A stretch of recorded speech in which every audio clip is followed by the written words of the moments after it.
What's up, guys? It's a beautiful day in Michigan today. That's why the background's changed it. I want to be outside, get a little bit of sun. But for today's video, we are going to be talking about email and email deliverability, right? So basically how to get your emails out of the spam folder and into the inbox where you can start making sales and building relationships.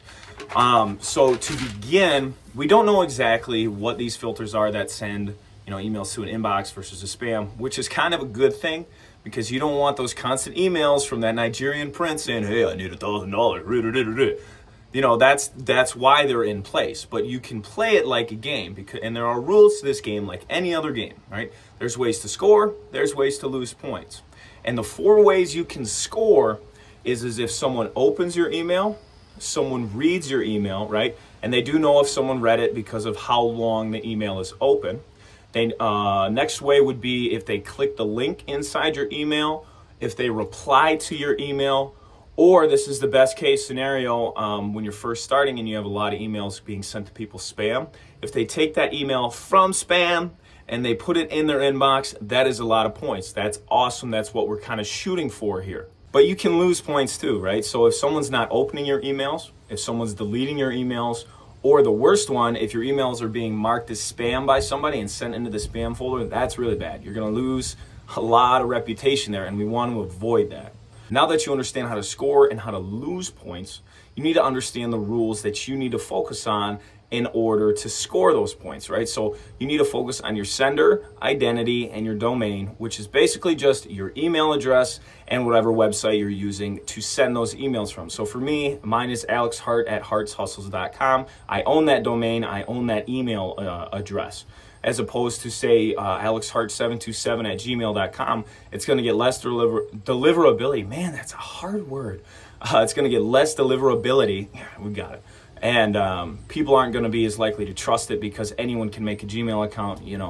A lot of hackers use Gmail accounts, things like that. Then you want to focus on having an active list. And that's not as difficult as it may seem. An active list is just 20% of the people are opening your emails. Ideally, you want 40%, but 20% is success in this industry. I know that means you fail English class, but that's success in email marketing. And then finally, the content in your emails. If people don't want your emails and don't want to read your emails and you aren't offering them anything good, they're not going to open it, which is going to lead to that reputation going down, which also leads us to the reason why your opening rates are so low and why people don't want to open your emails. First of all, the most important thing a lot of people miss is I hate to be that guy, but your content might suck. Right? You might not be sending them information that they want, information they ask for, or things like that. Number 2, you're only sending them offers, right? You're only saying, hey, go buy this course, go buy this product, yada, yada, yada. And eventually they're going to get tired of it, unsubscribe, or send you to spam, which we also don't want. And that's where, I speak a lot about this in my other videos on we really want to focus on giving people value, right? We want to teach people and we want to help people. And if you're just setting product offers, you're not helping anybody. You might be thinking it, but you need to explain to them how it works. Maybe send them a tutorial. Another way you lose points is old lists, right? Like having a bunch of different people on there and continuously sending them emails, even though they haven't opened any of your last 15 emails. You're going to lose a lot of points there. And then the biggest one, this is kind of what I alluded to earlier at the start of this little rant, is your content's not interesting, right?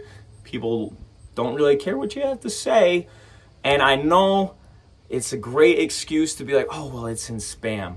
They're just not seeing it. I've been there. I said the same thing. But then you start thinking about it and it's like, man, if it was really that valuable of information that I'm sending these people, they would go and move it out of spam into the inbox, right? Now, there is an easy fix if you do have a failing campaign and nobody's, opening your emails or buying anything. What I want you to do is on your email list, right, whatever email automation service you use, each lead should have a score. On Builderall, it's 0 through 1,000 or something. And I want you to start extracting people who have read your last 5 emails, right? So they'd have a score of 500. And then you're going to create a new list with people who were interested in what you have to say. And these are some other things that I want you to avoid inside of your content, right? Don't mention big brand names. Don't say things like Netflix or PayPal, because a lot of hackers tend to do that. A lot of, they're like, oh, your Netflix account is hacked or your PayPal account is hacked, right? And then they scam you, and Google and Bing and all these other email providers watch out for that. Also, do not use link shorteners like bit.ly. Don't do it, because again, hackers use link shorteners to disguise dangerous links in order for you to click on them. I also want you to avoid terms. I know it's tough, especially if you're in the making money industry, but you need to avoid terms like money and rich, because they're going to get flagged. Again, hackers all the time, those are the words that they use. So you need to try words like, income, wealth. You need to kind of reword it until you establish that reputation and be like, look, I am who I say I am, and I'm sending good content. Then you can start using words like money and stuff, but that's going to take a while. You also need to avoid creating spammy subject lines, like just to get somebody's attention. And a lot of times when I first started, right, I was using someone else's email swipes, and I didn't realize this. It was like, how to make $500 million, or like how, and it's like, dude, that absolutely gets their attention, but inside the email you have to deliver. So in your subject lines, you need to be very honest and transparent about what the email is about.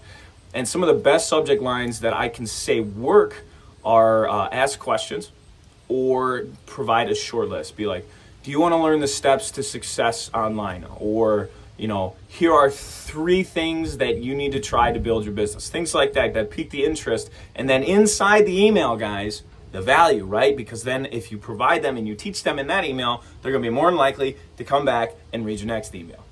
I also want you to start personalizing the email. Like, act like you're talking and having a conversation with them. Use their name in there.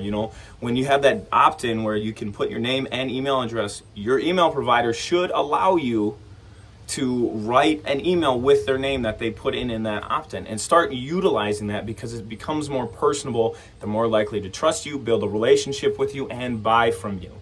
And finally, I want you to have a easily visible unsubscribe button. I know this sounds weird, like you don't want to lose followers, but again, if they're not opening your emails, we don't want them. They're no use to us. They're not going to buy from us. All they're doing is damaging our reputation.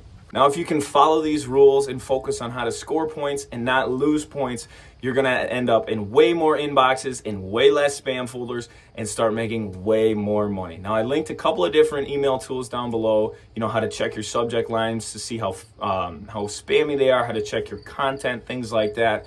And make sure, if you like this video or like my content or learn something new, you go ahead, you drop that like, hit that subscribe button, and make sure, if you have any questions, leave a comment, because I am here to help.